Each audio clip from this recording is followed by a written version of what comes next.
Hi, it's Kim from Expressions of the Universe with your weekly wisdom and new moon forecast and cards for all zodiac signs for February 27th through March 5th. And I will do the cards first and then I'll get into the astrology. It's a super powerful, crazy off the hook new moon in Pisces on March 2nd in most places of the world, possibly on March 1st, depending on where you live.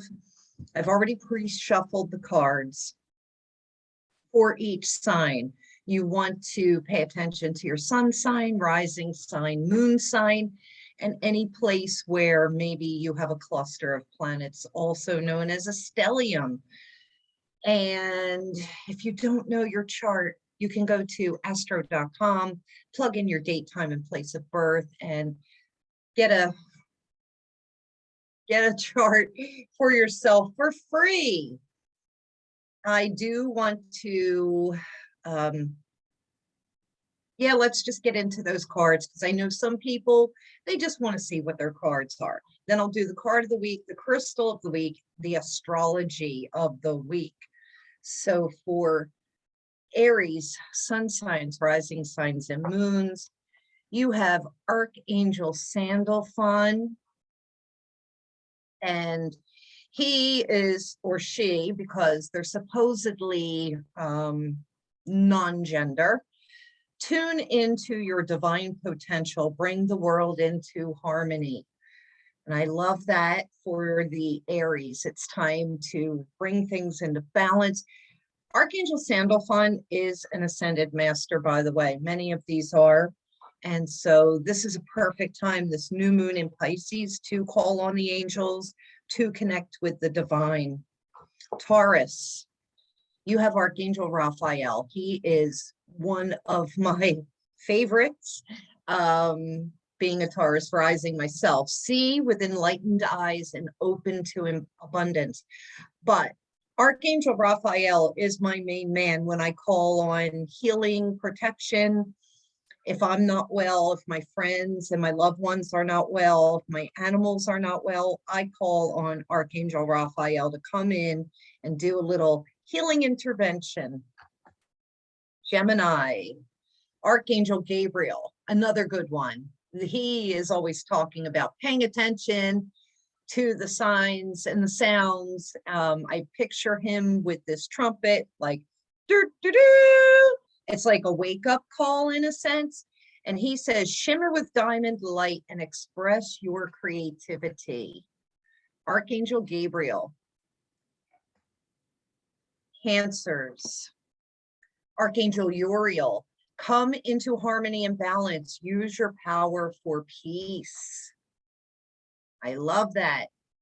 And it also made me think of the United States because they are a Cancer sign. We are in times of war. Interesting that we have the eagle in the background here, asking you to take a higher perspective and also pay attention to the omens. I see if I go back, was there anything else? No. I wanted to see like if there was another symbol in the other cards. Leo, Seraphim, Seraphisa. This is a brand new deck, by the way, and I have really never used it, just cracked it open. Relax and open up to source. Keep your heart open. So yeah, Seraphim, Seraphisa, keep your heart open. And I know a lot of Leos, Leo risings, Leo moons, I'm a Leo moon. I've been having, having to stay in your heart. We are coming off of that full moon in Leo, and I talked about being in our heart space and keeping everything coming from a heart space, sending love out into the world from a heart space. Virgos, Seraphim, Seraphina. Be an ambassador for Earth, build your bridge to source. I love that because you are ambassadors to the Earth. The Virgos, this angel is holding scrolls in their hand, And I feel it's about, you know, the message that you're putting out, the thoughts and the words also that you are holding on to. So think in the highest sense to boost your energy and your vibration. Libras, Seraphim, Seraphiel, tune into the divine will, open to higher illumination. And if you heard that, I think that was a sign. This is just asking you to like keep that vibe high, stay connected to the divine. Scorpios, Archangel Michael. He's my favorite. Archangel Michael is the archangel of protection. I call on him, especially every time I get into my car. I call on him when I go to sleep at night to wrap me in that blue ray of protection so that no spirit ghosty entities get to me. And he says, stand in your power and be your true self. I love that. Archangel Michael for the Scorpios. Sagittarians, Archangel Hope, look for a cosmic gift. Remember, you deserve it.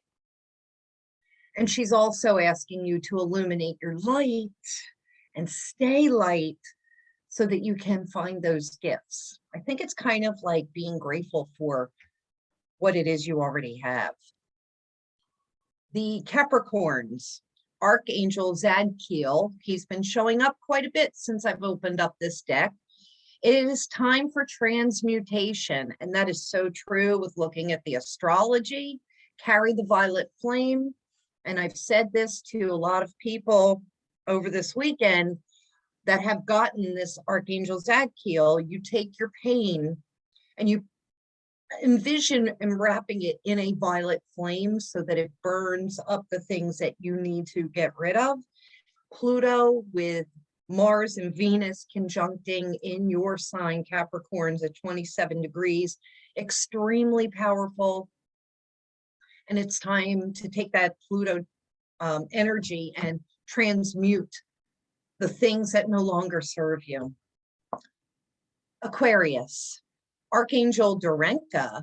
I've never heard of that one, but there are bats in the background. Okay, so automatically the bats in the background say to me, it's like flying blind, but using your radar, your intuition, your inner GPS to guide you. And the message says, hone your psychic abilities and see through illusion, Aquarius. Yes.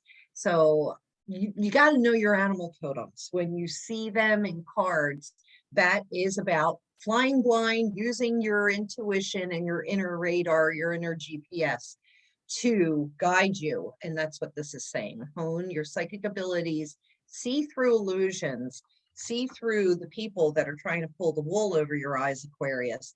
We have a really powerful Aquarius energy for the next 200 years. So pay attention because you're in the spotlight. And last but not least, Pisces, Archangel Roquiel, enter a higher planetary service, be a blazing light. I love this.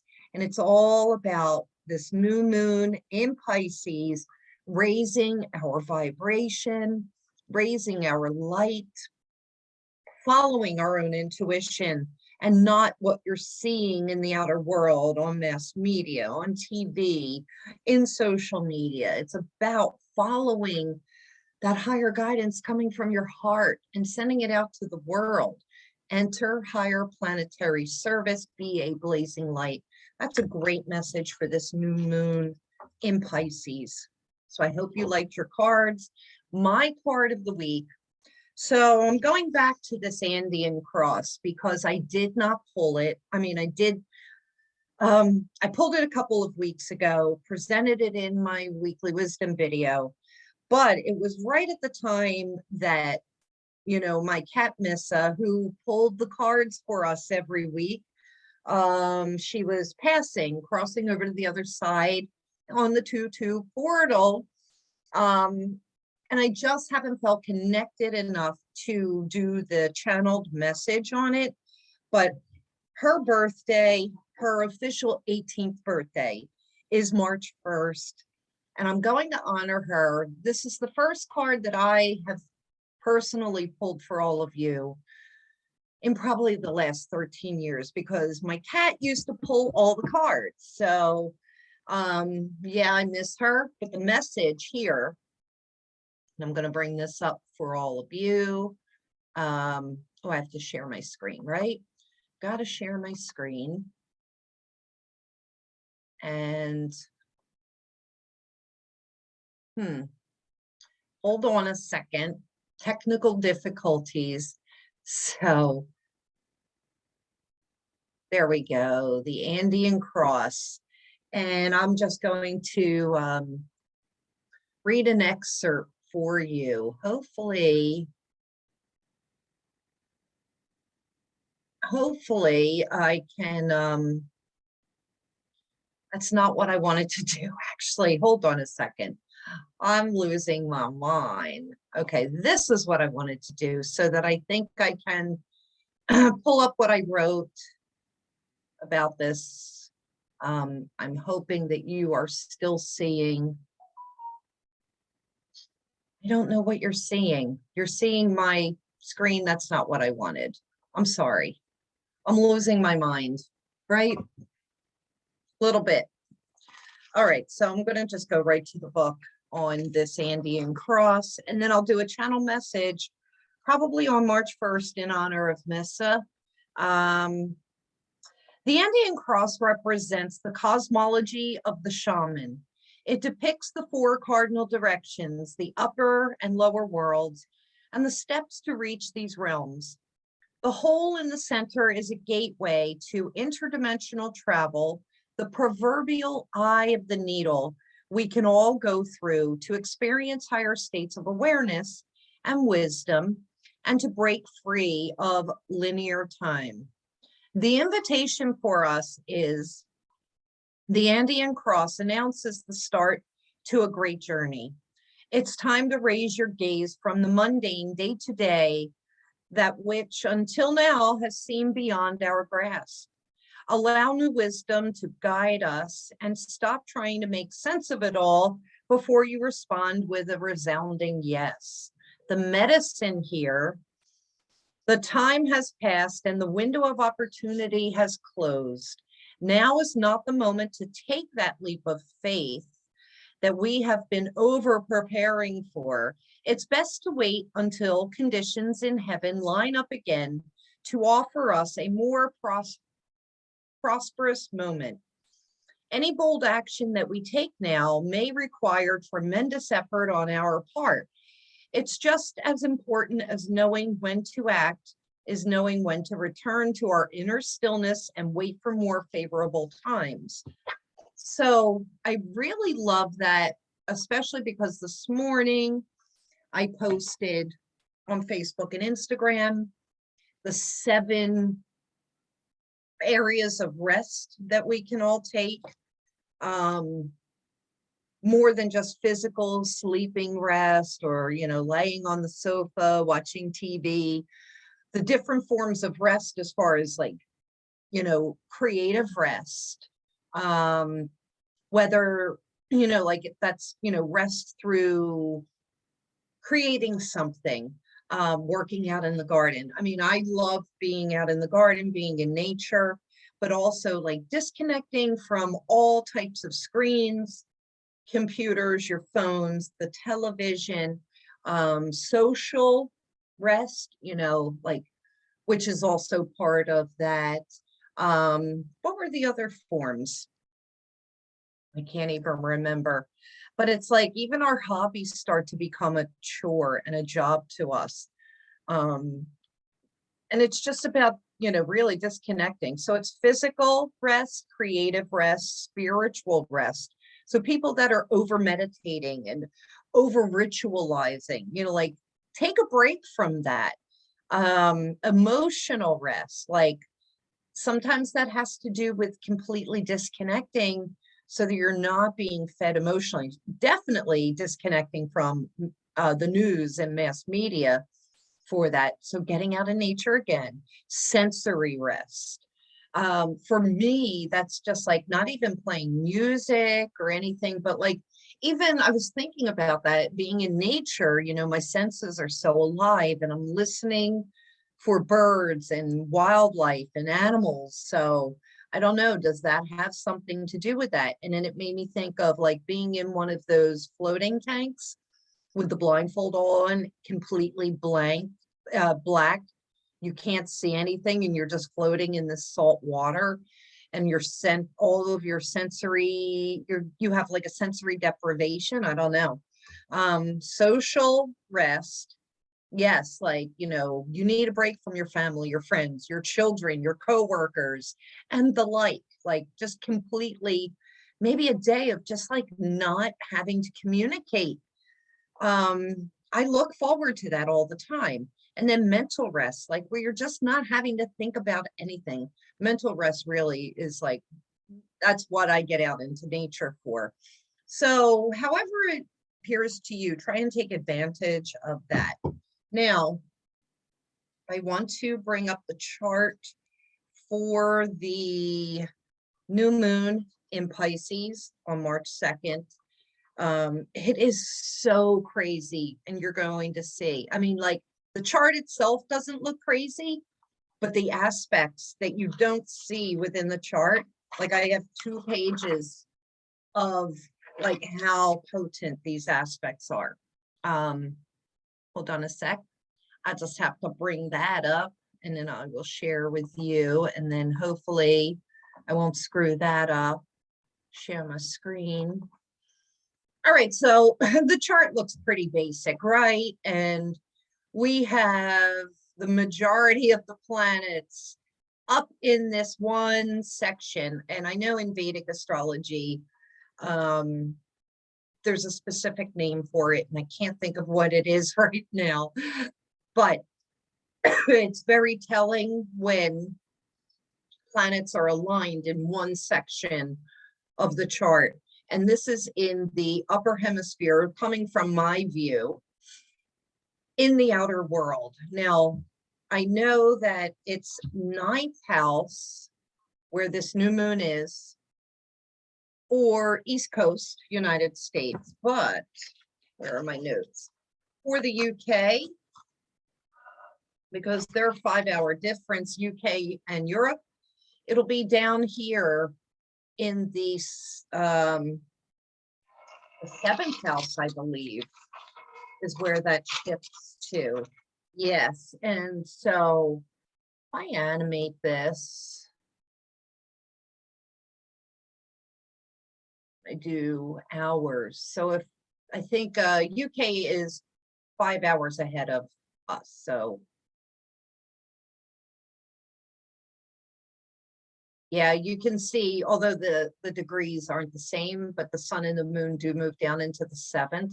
And if I go back to my time, so East Coast time, the new moon comes in at 1, 2, 3, 4, or 5. Oh my gosh, my phone is driving me crazy. Sorry, I forgot to put it on silent. 1, 2, 3, 4, 4, 5. Like, how weird is that? Eastern Standard Time, PM. So it's in the afternoon. And if I back 3 hours,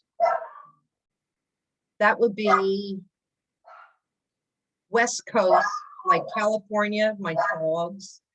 So for you, West Coast, it's up in the 11th house. So that is social groups, people, your friends, other people's children. But from my point of view, I'm looking at the 9th house. So this is spiritual beliefs, education, foreigners, foreign travel, foreign issues.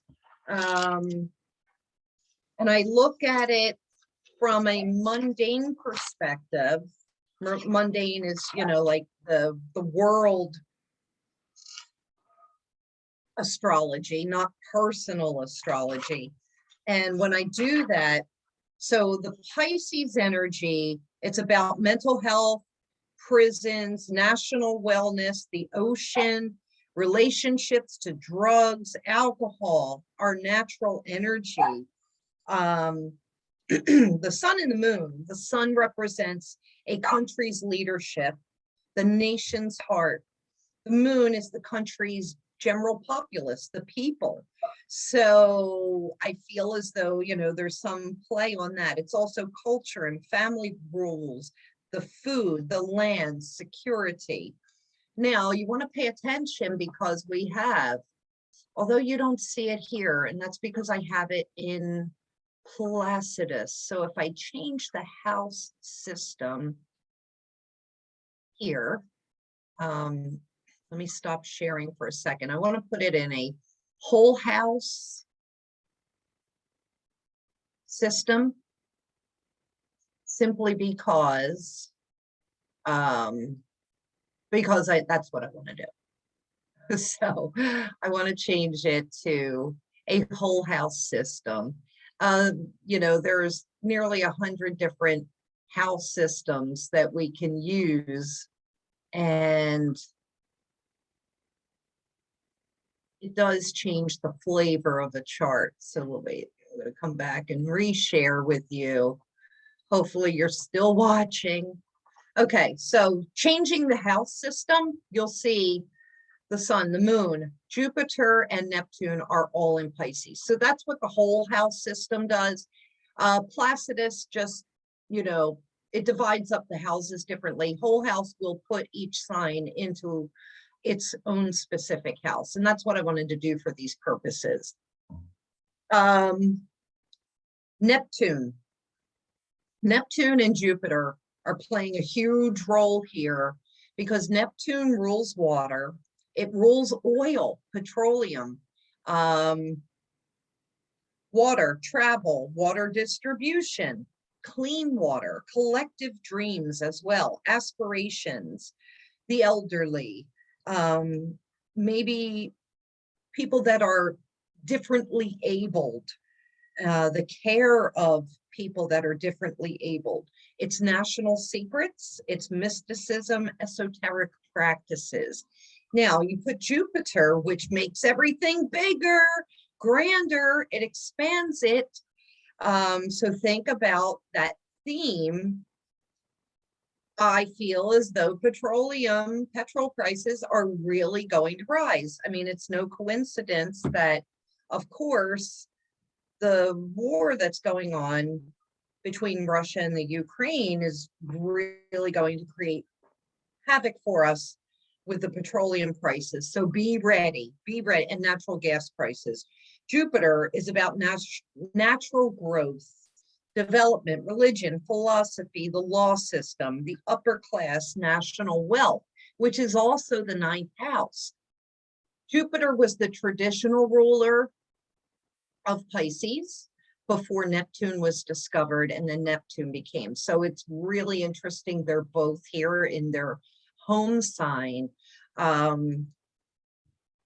What else? The ninth house, foreign affairs, foreign policies, immigration, religious beliefs, anything having to do with those different things. And I feel like it's also higher education. It's fanatical beliefs as well. And my notes that I have here, this beautiful, because it's in a divine house. The ninth house, you know, really does connect us up to the divine. It is also past lives, the ninth and 12th house. So, you know, we could be getting bleed throughs of past lives. Pay attention to your dreams. It's a dreamy, sleepy time. I highly caution everybody about drugs, medications, alcohol, because the effects of those will be highly amplified. And with this being such a watery, dreamy, sleepy period of time over the next 3 months, it will be very easy to slip through to the other side. You know, the veil is very thin. It's almost as if with our dreams and our sleep state, that we have one foot here in this world and one foot on the other side. This is a time of grandiosity in our minds. It is a time of delusion. It's a time of illusion. It's a time that can be extremely blissful. However, our mental capacities, our mental faculties can be really thrown off. If you are on medication for any mental illness, you will need to make sure that you're taking those medications and that you're not adding anything to it to throw any imbalance off. Be very careful with medications in general. The sun, moon, Jupiter, Neptune will be giving us a glimpse into what the next few months are going to bring to us, as to what's going on in our lives, what's going out in the world. It's a beautiful time for creation, for being extremely creative, and I'll tell you about that in a second. But it's also about co-creation, co-creating with others, but co-creating with the divine, with the higher energies. Yeah, I really feel like it's a dangerous time mentally for a lot of people. People that have been holding on by a thread mentally could really go over the edge. I talked about Neptune ruling water and oil, so we could be seeing with Jupiter side by side, we could be seeing floods. We could be seeing this widespread of flooding. With Neptune ruling oil, we can see the prices going up for sure. Venus, Mars, Pluto. Okay, so I'm going to talk about that. Venus, Mars, Pluto. Venus is just about at 27 degrees. Come on, it's 26 degrees, 59 minutes. We're only, 59 minutes. We're 1 minute away from that 27th degree. Super powerful. Think about it. The 27 equals the 9. So there we are again, back in that Jupiter energy of higher consciousness and our beliefs and our belief systems, foreign affairs. But this is Mars exalted in its highest form. And it is, it just feels so fantastic. Mars feels invincible here, especially with Venus by its side, and Pluto also riding beside it. It's besieged between these two planets. So, it's a great time to set goals. It's a great time for achievements, because we will have the stamina to carry out our goals and our dreams. So depending on where it shows up in your chart, this could be very hot and steamy, intense sexual power. There are power plays going on here, power plays in action, but it's all about transformation, definitely coming into play. And so if you do have this grouping, if you have Capricorn in the 7th house, or maybe even in the 5th house, you could be running into some really hot, steamy love affairs. But it all depends on where it's showing up in your chart. What else do I have? This new moon in Pisces, though, health-wise, it is very cold and wet. So, if you have a tendency to run cold or phlegmatic, there's a lot of mucus buildup here.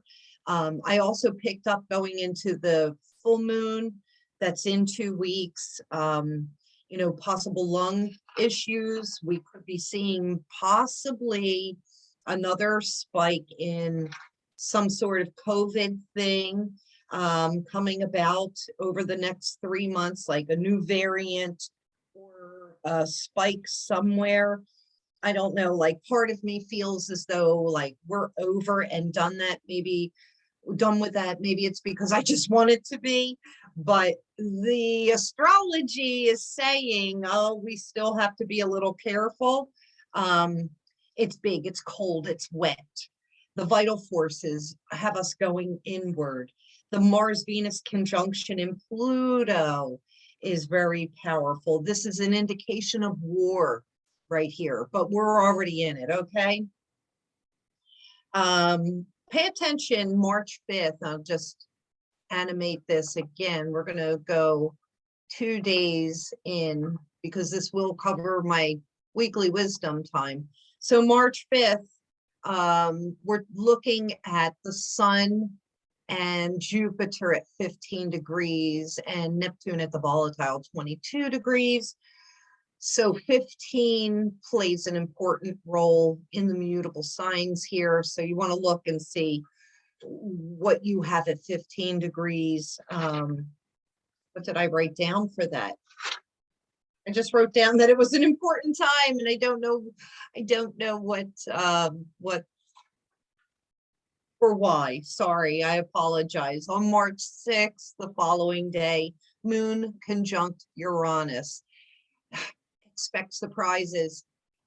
This is showing up here in the 11th house. So I'm thinking uprising of the people, protest of the people.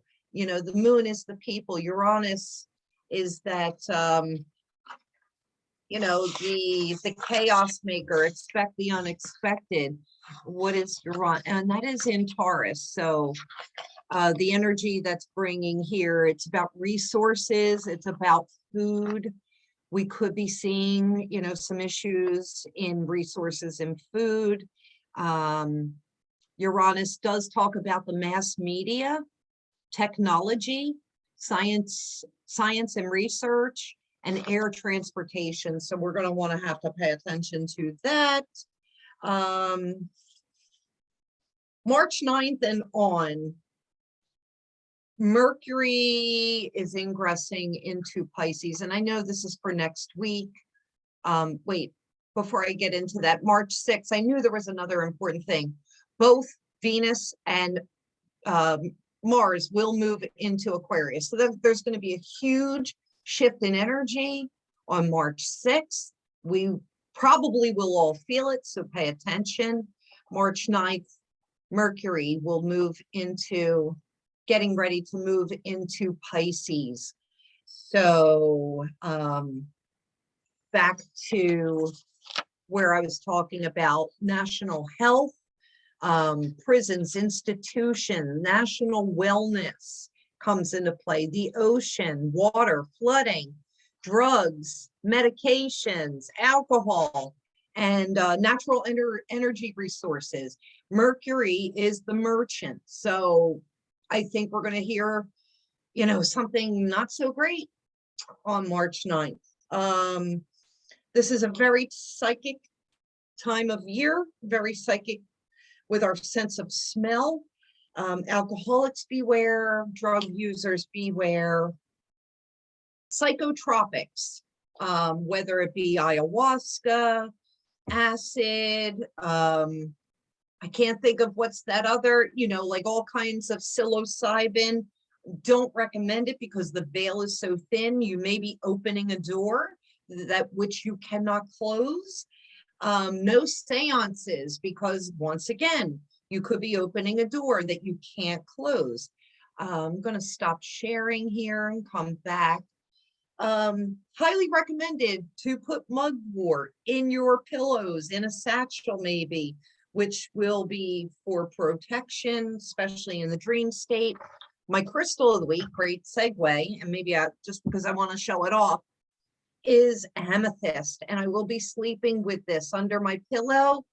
Beware, because this is my new wand. I'm sending love and peace to all of you. But amethyst is really wonderful for sleeping with because it provides us with good dreams. It helps our mental state. It connects us to the divine. So I really recommend that to be sleeping with. Let's see, health-wise also, lymphatic system, the retention of water. be careful with salt intake. Diabetics, be super careful during this time. Yeah, I just feel like I personally, I feel swollen, and I do have Chiron and Saturn in Pisces, and I'm already kind of feeling it, and I'm always cold. So it will be nice to have nice hot teas, nice hot warming herbs like, you know, cayenne and turmeric and different garlics to, you know, warm us up. Some nice soups. Pain relievers the pain relievers will be amplified. So, you know, if you are arthritic, just, you know, maybe take half a dose, or, you know, just watch your dosages. What else do I have? I think that's about it. But what I wanted to show you, I wanted to talk about the aspects of this, because you don't see it in the chart per se. You don't see it here really so much, or you do, but let me put it into context by bringing up the analysis of this chart. Oh, I don't want to do that. I don't want you, wait, I'm going to stop sharing because I don't want you to see other people's personal information. We don't like doing that. I'm going to bring up this chart and, oh, there we go, the reports. Okay, now I can come back to this. Hopefully you're still with me. I have my 3-hour horary class coming up in 10 minutes, so I got to hurry up with this. All right, so these aspects, I know this is a bunch of gibberish, but let's put it into, what is this new moon bringing us balance-wise? It's very mutable, and it's the beginnings. Cardinal is the beginnings of something, but things are very changeable. Most of the weight is on the mutable signs. The elements, we have nothing in fire. I mean, Chiron, yeah, but it's giving it a 0 score. We're looking at all water, so it's very emotional time. And the house modalities, I'm not going to get into that. But what I wanted to show you was the aspect analysis. Okay, so this chart has a T-square, so there's tension. It has a yod, the finger of God, between the south node Aries and Black Moon. To me, that's pointing towards war. There's also another yod, Black Moon, South Node, and Vesta, the home, the hearth. So, and Black Moon is our fears. We have Thor's hammer, and I'll show you this, between Chiron, the ascended, part of fortune, and South Node. So here's part of fortune in the ascended. This is where the handle's going to be, and the hammer's either going to come down here on Chiron or here on the South Node. Both karmic, past lives, wounds, things that we need to get rid of. This is in Scorpio, secrets. This is in Aries, ego, the self. So, you know, there's something that we need to be releasing of our secrets, what is total shit in our lives, or, you know, our ego sense of self has got to be changed during this time. That's what this Thor's hammer is to me. All right, so then look how many 3-point stelliums, that's clusters of planets, that we have going on here. I'm not even going to tell you. Then we have a hard rectangle, mystical rectangle. So there's magic, there's fate. We have a Rosetta, which is similar to the Rosetta Stone. It says to me that things are going to be revealed after this new moon. We have a double yod key. That's what we were seeing up here. The yod is the finger of God, and it's pointing directly to the things within the home, the arguments, the fears, the worries, and the things that we need to get rid of and change right in our own home spaces. All right, so then we have more than several 4-point stelliums, a 5-point stellium. This is all Capricorn energy, huge Capricorn energy. Up here, it's Capricorn and Pisces energy, and then the 5-point stellium in Capricorn. What else can I speak about? The aspect list. So between conjunctions, oppositions, trines, squares, sextiles. Is that the opposition list? There was something, oh, the aspect frequency. That should have been, this is the crazy part. Where's here it is. Okay, so this is what blew me away. The aspect frequency, the conjunctions. There are 23 conjunctions in this new moon chart. There are 5 oppositions or tensions or forces against each other. There are 17 trines in this chart. You can't see them all. That's why I'm blown away by this. The trines are beautiful, harmonious energy. We have 14 squares, tensions in this chart. And then we have 17 sextiles, which is beautiful energy. But where is the aspect frequency? Wait, where is it? Oh, you know what? Darn. It's not showing it for me, because what I'm seeing on the first set that I pulled that I really wanted to pay attention to, there are 7 quintiles, there are 7 semi-sextiles, 7 septiles, which is fate and karma, and 7 nubiles, which is of new beginnings. And then we have 18 semi-squares. There's such a balance between tension and harmony and karmic destiny and fate going on in this new moon. I swear, pay attention, set up your rituals, set your goals, plant the seeds. This is the friggin' time. And I gotta go. So hopefully I can get this posted out to you on YouTube, on Facebook and Instagram very soon. I hope you stayed to watch this whole video. Comment me, let me know what you think. Check your own charts. The Pisces and Capricorn sectors are off the hook.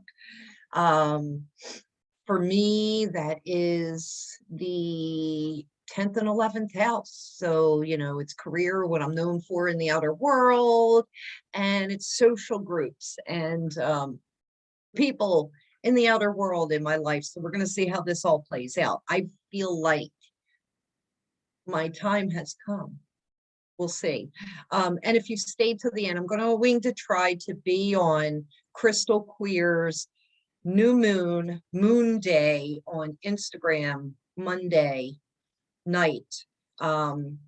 He's usually not on till about 8 p.m. Arizona time. So that's 10 p.m. Eastern Standard Time, because I'll talk about this new moon if I can stay awake. But he does, every Monday, he does a live Facebook, and the Instagram's good because he'll pull cards for people on the Instagram and bring them on. It's Crystal Queer. It's Michael Sclafani. Love him. Go check him out. Follow him. You won't be sorry. And I got this from Al's Gemporium out of Ontario, Canada. And so Jen Blake, you want to check her out. Owl's Gemporium on Instagram. Have a great week. I'll see you soon. Happy new moon. Bye.